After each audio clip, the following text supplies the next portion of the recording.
World war 2 की भारी तबाही के बाद जब ग्रेट ब्रिटेन की सुप्रीमेसी कमजोर पड़ जाती है तो दो शक्तियां उभर कर दुनिया के सामने आती है। ये थी यूएसए और यूएसएसआर। लोगों को अब ऐसा लग रहा था कि शायद अब दुनिया में शांति कायम होगी और युद्धों से मुक्ति मिलेगी, लेकिन ये बात यूएसए और यूएसएसआर को रास नहीं आ रही थी। इन दोनों ही देशों को दुनिया पर राज करना था, हर देश को अपने इन्फ्लुएंस में करना था और इसी होड़ ने कोल्ड वॉर को जन्म दे दिया, जिसकी वजह से एशिया और यूरोप के कई देश बर्बाद हो गए। अब दुनिया एक नए होड़ में लगी थी और वो था न्यूक्लियर वेपन्स बनाने की होड़।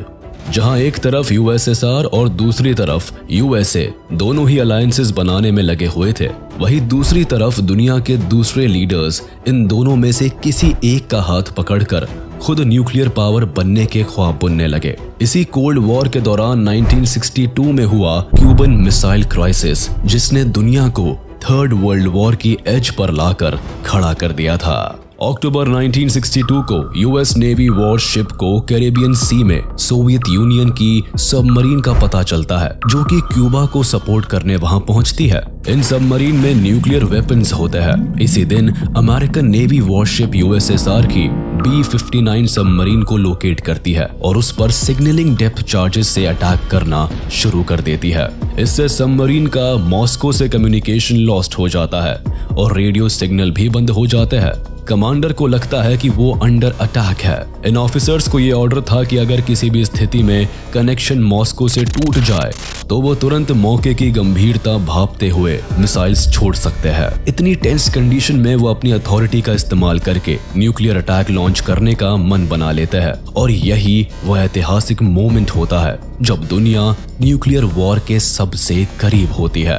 उनका बस एक एक्शन अमेरिका को नक्शे से मिटा सकता है। दुनिया की नजरें वॉर से जुड़ी हर बुलेटिन पर होती है और लोग इसी डर में होते हैं कि शायद सिर्फ एक बटन के पुश से ये उनकी जिंदगी का आखिरी दिन बन सकता है। इतिहास के इस खौफनाक टाइम को क्यूबन मिसाइल क्राइसिस कहा जाता है, लेकिन सवाल ये उठता है कि इन दोनों देशों के बीच ऐसा क्या होता है कि सिचुएशन न्यूक्लियर वॉर तक पहुंच जाती है। वर्ल्ड वॉर 2 में एक साथ लड़ने वाले ये दो देश आखिर क्यों और कैसे एक दूसरे के खिलाफ न्यूक्लियर वॉर में शामिल हो जाते हैं? इस सब का क्यूबा से क्या लेना देना होता है और इस वॉर के आखिर में क्या होता है? You may not appreciate how close the world came to nuclear war in 1962. The American history represents Cuban Missile Crisis as the clash of the superpowers and changing balance of power. This government, as promised, has maintained the closest surveillance of the Soviet military buildup on the island of Cuba. As expected, the American embassy in London was the target of two factions protesting against the president's blockade of the approaches to Cuba. Meanwhile, the naval blockade against Russian and satellite ships nearing Cuba was put into effect. Might be one of armed conflict between Soviet vessels and American warships on the sea lanes leading to Cuba. A quarantine to prevent the delivery to Cuba of any further offensive military equipment from the Soviet Union. इस कहानी की शुरुआत होती है 1945 के बाद से। Allied powers के रूप में एक साथ वर्ल्ड वॉर 2 लड़ने वाले सोवियत यूनियन और यूएसए को जीत तो मिल जाती है, लेकिन वॉर से छुटकारा केवल बाकी नेशंस को ही मिल पाता है, जबकि अमेरिका और सोवियत यूनियन के बीच सुपर पावर बनने की एक और वॉर छिड़ जाती है जो करीब 45 ईयर्स तक चलती है। इस बीच दोनों देश एक दूसरे से आगे निकलने के लिए कई हथकंडे अपनाते हैं। ये एक दूसरे के ऊपर हथियार का इस्तेमाल तो नहीं करते, लेकिन विचारधारा से लेकर स्पेस साइंस, इकोनॉमिक डेवलपमेंट और फाइनेंशियल फील्ड में एक दूसरे को नीचा दिखाने से बाज नहीं आते। 1945 से शुरू हुई ये कोल्ड वॉर अगले 45 सालों तक चलती है। इस टाइम पीरियड में वैसे तो कई ऐसे मौके आते हैं जब ये दोनों देश अपनी पावर का शो ऑफ करते हैं और एक दूसरे को न्यूक्लियर वेपन्स की धमकी देने में भी पीछे नहीं रहते। इस गर्मा गर्मी की एक्सट्रीमिटी 1962 में दुनिया के सामने आती है, जब क्यूबा देश की समस्या की आड़ में दो महान शक्तियां पावर का कंट्रोल अपने हाथ में लेने की कोशिश करती है और इसी खींचातान में ह्यूमन सिविलाइजेशन का एग्जिस्टेंस खतरे में पड़ जाता है। 1960 आते आते दोनों ही नेशंस इतने पावरफुल हो जाते हैं कि ये आर्म्स, वेपन्स और न्यूक्लियर पावर की ताकत से एक दूसरे को डोमिनेट करने के मौके की तलाश में रहते हैं। और दोनों को ये मौका क्यूबन मिसाइल क्राइसिस की शक्ल में मिलता है।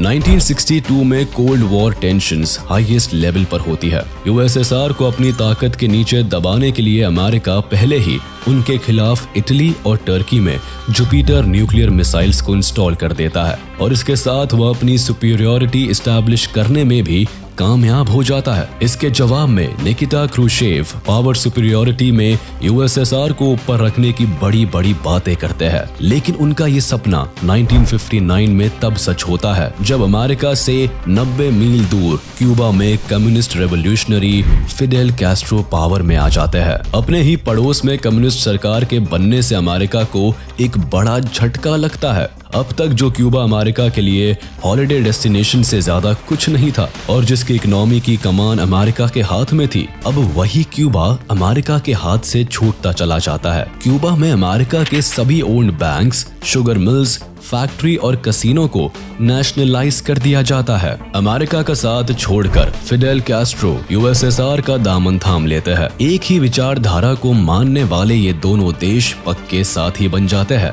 फिडेल कैस्ट्रो क्यूबा की प्रोटेक्शन के लिए अमेरिका के बजाय यूएसएसआर से हाथ मिलाते हैं। 1961 में जॉन एफ कैनेडी जब अमेरिका के प्रेसिडेंट बनते हैं तो उनके ऊपर क्यूबन प्रॉब्लम को सुलझाने का एक बड़ा प्रेशर होता है। इसीलिए अप्रैल 1961 में वो बे ऑफ पिग्स इन्वेजन को मंजूरी देते हैं। 1400 CIA trained Cuban exiles Fidel Castro की सरकार गिराने के मकसद से क्यूबा में घुसते हैं, लेकिन ये मिशन अमेरिका के लिए बहुत बड़ा डिजास्टर बन जाता है। 3 दिन के अंदर ही ये जंग फिडेल कैस्ट्रो जीत जाते हैं और जॉन एफ कैनेडी की प्रेसिडेंसी के लिए बे ऑफ पिग्स इन्वेजन एक काला धब्बा बनकर रह जाता है।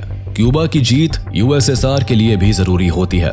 वेस्टर्न हेमिस्फीयर में एक एलाइड देश मिलने के साथ कैस्ट्रो निकिता क्रूशेव के अच्छे दोस्त बन जाते हैं। जिससे पहले अमेरिका क्यूबा पर दोबारा हमला करे, उससे पहले ही निकिता क्रूशेव क्यूबा में न्यूक्लियर मिसाइल डिप्लॉय करने का फैसला करते हैं। अगर सब कुछ अपने प्लान के हिसाब से गया तो वो खुद हवाना आने का सोचते हैं ताकि क्यूबा के साथ फॉर्मल डिफेंस एग्रीमेंट अनाउंस कर सके और वो अमेरिका के खिलाफ एक यूनाइटेड फ्रंट फॉर्म कर सके। 1962 में मिसाइल की डिप्लॉयमेंट को कंप्लीट सीक्रेट रखते हुए यूएस इंटेलिजेंस की नाक के नीचे से इस ग्रेट मिसाइल गैम्बल को खेलने में सोवियत यूनियन सक्सेसफुल रहता है। उसकी नजर में वो अमेरिका को ईंट का जवाब पत्थर से देता है। अब अमेरिका समझ सकता था कि पड़ोसी देश से ही न्यूक्लियर मिसाइल्स खुद के देश की तरफ पॉइंटेड होने पर कैसा लगता है। क्यूबा यूएसए के साउथ ईस्ट हिस्से में मौजूद एक छोटा सा आइलैंड है। स्ट्रेटेजिकली अमेरिका के लिए इंपॉर्टेंट होने के नाते 1898 में अमेरिका के समर्थन से इसे स्पेन से इंडिपेंडेंस मिलती है, लेकिन इस आजादी का जश्न उनके हिस्से नहीं आ पाता। 1898 से 1902 तक क्यूबा पर यूएस मिलिट्री रूल चलता है। तब कहीं जाकर 1902 में क्यूबा ऑफिशियली आजाद हो जाता है। इस देश को रिपब्लिक ऑफ क्यूबा के तौर पर रिकॉग्निशन मिलती है, लेकिन यूएसए का क्यूबा से मोह खत्म नहीं होता। आजादी के बाद भी ये देश अमेरिका के लिए एक सैटेलाइट स्टेट बनकर रह जाता है। खुद क्यूबन कॉन्स्टिट्यूशन अमेरिका को क्यूबा की फॉरेन पॉलिसीज में कई अधिकार देता है और इसका फायदा अमेरिका खूब उठाता है। इन हालातों के बीच क्यूबा इकोनॉमिक डेवलपमेंट पर तो फोकस करता है, लेकिन इनकी आजादी की उड़ान को धक्का तब लगता है जब 1934 में अमेरिका क्यूबा पर ट्रीटी ऑफ रिलेशन साइन कराकर कई रेस्ट्रिक्शंस लगा देता है। इस ट्रीटी के तहत क्यूबा को अमेरिकन नेवल स्टेशन बनाने के लिए जमीन देनी पड़ती है। साथ ही अपनी जमीन पर यूएस के सभी मिलिट्री एक्शंस को मंजूरी देनी पड़ती है। अब अमेरिका के पास क्यूबन गवर्नमेंट में इंटरफेयर करने की पावर आ जाती है। इसके अलावा क्यूबा पर यह भी रेस्ट्रिक्शन होती है कि वह किसी भी फॉरेन पावर को अपने देश में नेवल बेस बनाने की इजाजत नहीं दे सकते। एक बड़े संघर्ष के बाद भी क्यूबा केवल अमेरिका के हाथ की कठपुतली बनकर रह जाता है। हालात बद से बदतर तब हो जाते हैं जब सत्ता की कमान फुलजेंसियो बतीस्ता के हाथ में आ जाती है और ये एक तानाशाह बनकर अपने ही देश को गुलामी की राह पर ले जाते हैं। इनके रिजीम में क्यूबा पर अमेरिकन इन्फ्लुएंस इस कदर बढ़ जाता है कि वहां के 40% sugar lands private American companies के पास चले जाते हैं। कुछ यही हाल 90% प्रॉफिटेबल माइंस और 80% यूटिलिटीज का भी होता है। अपने पर्सनल गेन के लिए अमेरिका अमेरिका क्यूबा को न केवल इकोनॉमिकली बल्कि एग्रीकल्चरली, फाइनेंशियली और रिसोर्स लेवल पर भी खोखला कर देता है। देश के लगभग सभी कैटल रांचेस पर अमेरिका का कंट्रोल होता है। ऑयल इंडस्ट्री तक अमेरिका के हाथ की जागीर बन जाती है। क्यूबा के पास आजादी तो होती है, लेकिन गुलामी से आजादी पाना इनका सपना बनकर रह जाता है। क्यूबन लोग अपने ही देश में गरीबी, भूखमरी और कई तरह की बीमारियों से जूझने पर मजबूर हो जाते हैं। रोजगार ना होने से लोग ड्रग्स, गैम्बलिंग और प्रोस्टिट्यूशन के जाल में फंसते चले जाते हैं। एक आम जनता के लिए हेल्थ फैसिलिटीज भी लग्जरी बन जाती है और करप्शन इस कदर बढ़ जाता है कि लोग रेवोल्यूशन पर उतर आते हैं। 1953 से शुरू हुई ये क्रांति साल 1959 तक चलती है और इस क्रांति से क्यूबन लोगों को अपना एक नया लीडर फिडेल कैस्ट्रो मिल जाता है, जो आगे चलकर राष्ट्रपति पद की कमान को संभालते हैं और नई सरकार बनाते हैं। कम्युनिज्म विचारधारा की तरफ झुकाव के चलते नई क्यूबन गवर्नमेंट को सोवियत यूनियन से काफी सपोर्ट मिलता है। ये दोनों देश एलाइड कंट्रीज बन जाते हैं। साथ ही फिडेल कैस्ट्रो क्यूबा पर अमेरिका के इन्फ्लुएंस को एक बड़ी चोट पहुंचाते हैं। वो अमेरिकन प्रॉपर्टीज को सीज करके उन्हें नेशनलाइज कर देते हैं। इससे ऑलमोस्ट अमेरिकन बिजनेस कंपनीज अब सरकार के कंट्रोल में आ जाती है। शुगर मिल से लेकर oil industries, mines, railway transport और फैक्ट्रीज भी क्यूबन गवर्नमेंट के हाथ आ जाती है। गुस्से से आग बबूला अमेरिका पहले ही क्यूबा से नाखुश होता है। ऊपर से सोवियत यूनियन से उनका बढ़ता याराना अमेरिका के लिए सरदर्द बन जाता है। दुश्मन देश सोवियत से क्यूबा की बढ़ती नजदीकियां अमेरिका को इस कदर खलती है कि 1960 में अमेरिकी प्रेसिडेंट ड्वाइट डी आइजनहोवर क्यूबन सरकार को उखाड़ फेंकने के लिए क्यूबन रेफ्यूजीज के एक ग्रुप को CIA के अंडर ट्रेन करने के प्लान को भी अप्रूवल दे देते हैं। साथ ही वो क्यूबा के खिलाफ एम्बार्गो डिक्लेयर कर देते हैं, जिसके तहत अमेरिका क्यूबा पर कई सैंक्शंस थोप देता है। दोनों देश के बीच ट्रेड और बिजनेस पर बैन लग जाता है। US में मौजूद सभी क्यूबन ओन्ड एसेट्स को फ्रीज कर लिया जाता है। 1961 आते आते US क्यूबा से अपनी एम्बेसीज को बंद कर देता है।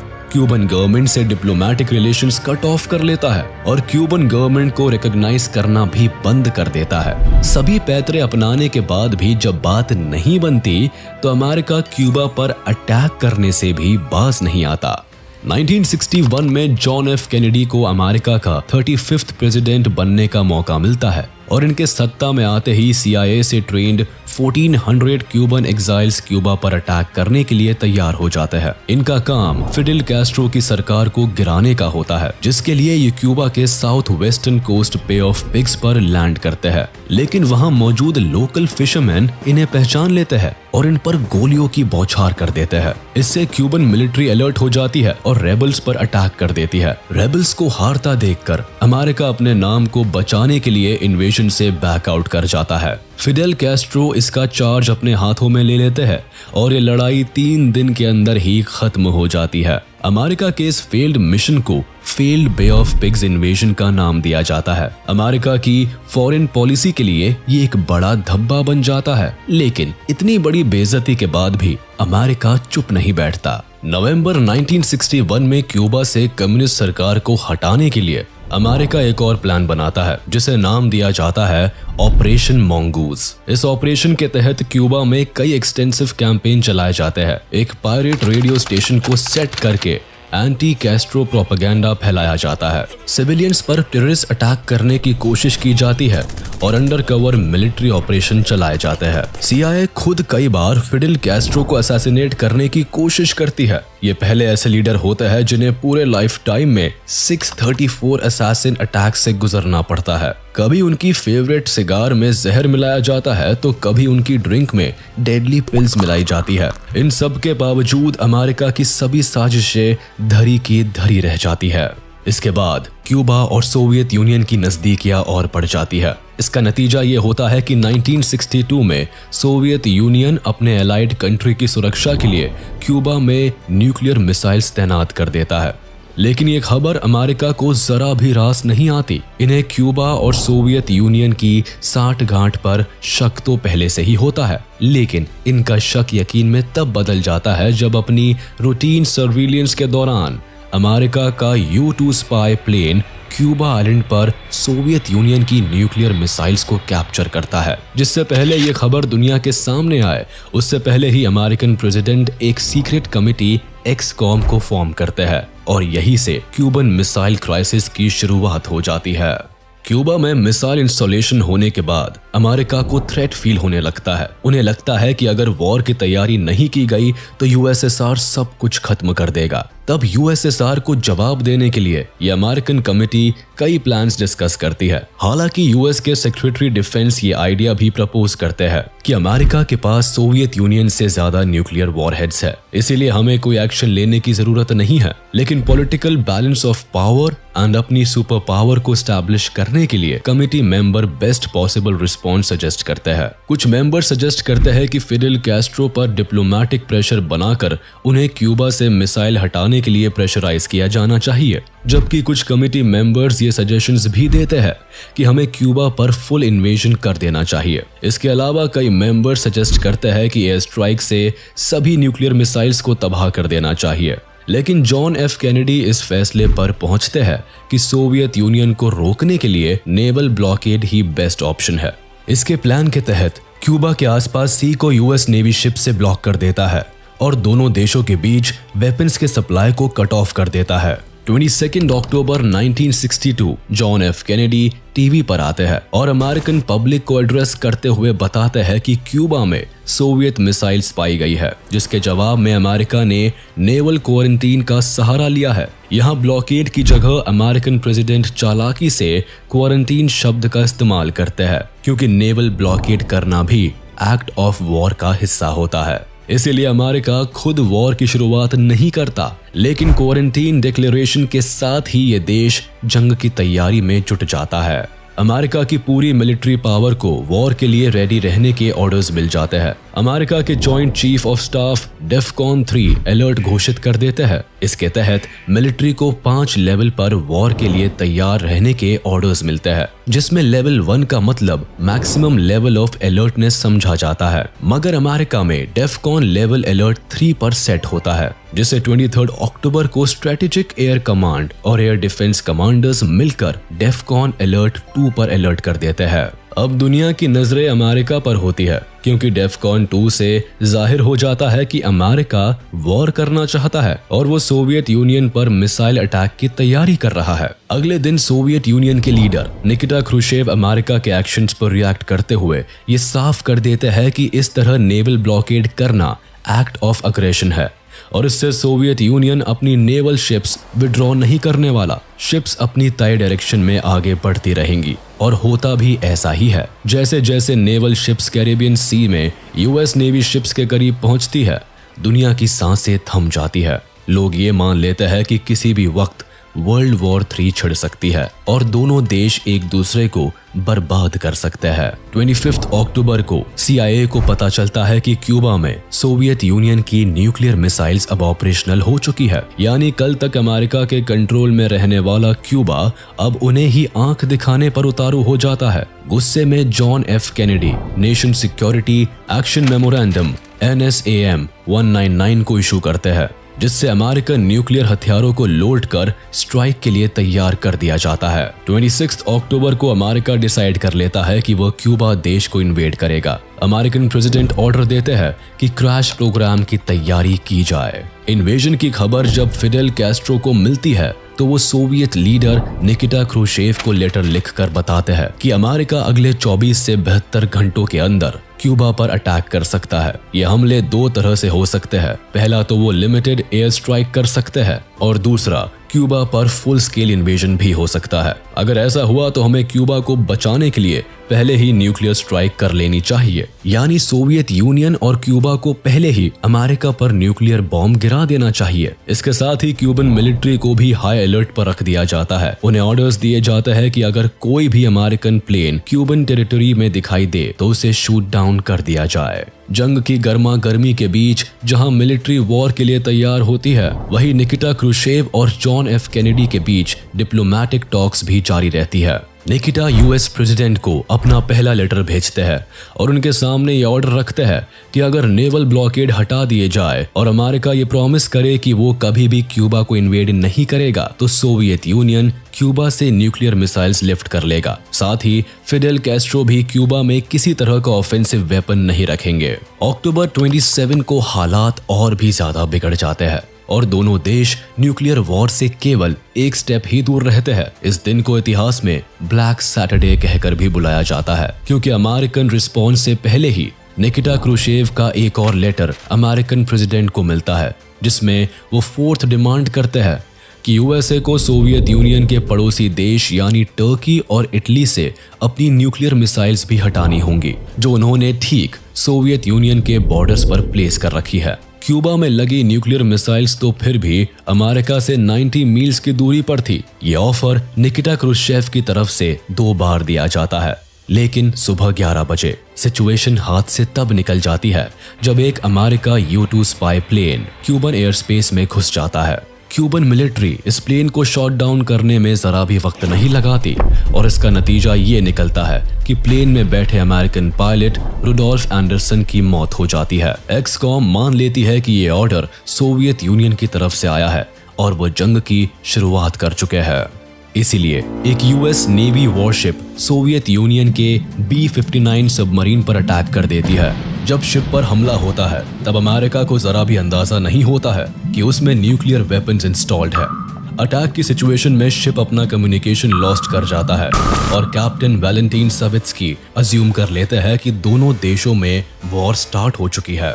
ऐसे में 2 ऑफिसर्स न्यूक्लियर वेपन्स को लॉन्च करने के लिए अपना अप्रूवल दे देते हैं, लेकिन थर्ड कमांडर वसीली आर्खिपोव समझदारी से काम लेते हैं। चीफ ऑफ स्टाफ होने के नाते वो न्यूक्लियर वेपन्स को लॉन्च करने की इजाजत नहीं देते। वो कमांडर्स को कन्विंस करते हैं कि इतनी जल्दी न्यूक्लियर वेपन यूज करने से न्यूक्लियर वॉर शुरू हो सकती है और ये पूरी दुनिया के लिए खतरनाक हो सकता है। वसीली आर्खिपोव की यही समझदारी एक बड़ी घटना को होने से टाल देती है। एक अमेरिकन पायलट की जान जाने से यूएस में तहलका मच जाता है। जनता सरकार से एक सीरियस मिलिट्री एक्शन की डिमांड करती है और जॉन एफ कैनेडी पर मीडिया प्रेशर भी बिल्डअप होने लगता है। इतनी टफ सिचुएशंस में भी अमेरिकन प्रेसिडेंट वॉर के ऑप्शन को नहीं चूज करते और नेगोशिएशंस के लिए ओपन रहते हैं। जॉन एफ कैनेडी सोवियत की टर्की और इटली से न्यूक्लियर मिसाइल्स विड्रॉ करने की डिमांड को जायज मानते हैं, लेकिन पब्लिक प्रेशर के चलते वह किसी भी डिमांड को पूरा करने के लिए राजी नहीं होते। दोनों देशों में नेगोशिएशंस जब किसी डिसीजन पर नहीं पहुंचती तब लोगों को लगता है कि इस समस्या का सॉल्यूशन केवल जंग से ही निकल सकता है। लोगों में वॉर को लेकर डर का माहौल होता है। इस बीच अमेरिकन प्रेसिडेंट के भाई रॉबर्ट कैनेडी और रशियन एम्बेसडर अनाटोली डोब्रिनिन के बीच एक सीक्रेट मीटिंग होती है जिसमें यह सॉल्यूशन निकल कर आता है कि सोवियत यूनियन की 4th डिमांड को मान लिया जाएगा, यानी अमेरिका टर्की और इटली से अपने न्यूक्लियर मिसाइल्स हटा लेगा, लेकिन ये काम सीक्रेसी से किया जाएगा। इस डिमांड को कभी भी पब्लिकली डिक्लेयर नहीं किया जाएगा कि अमेरिका ने सोवियत की टर्म्स को एक्सेप्ट किया है। इस नेगोशिएशन से असल इम्पैक्ट निकिटा क्रुश्चेव की इमेज पर पड़ सकता था। उन्हें अपनी 4 डिमांड्स को पब्लिकली विड्रॉ करना पड़ता है। हालांकि सीक्रेटली उनकी डिमांड पूरी कर दी जाती है, लेकिन निकिटा क्रुश्चेव की इमेज खराब हो जाती है। फिर भी वो उस कॉम्प्रोमाइज को हरी झंडी दे देते हैं। अमेरिकन पब्लिक को यहाँ लगता है कि सोवियत यूनियन उनके सामने झुक गया है और निकिटा क्रुश्चेव एक लूजिंग लीडर है, लेकिन रियलिटी में वो एक ऐसे हीरो बनकर उभरते हैं जो अपनी इमेज को पीछे छोड़कर दुनिया को न्यूक्लियर वॉर से बचाते हैं।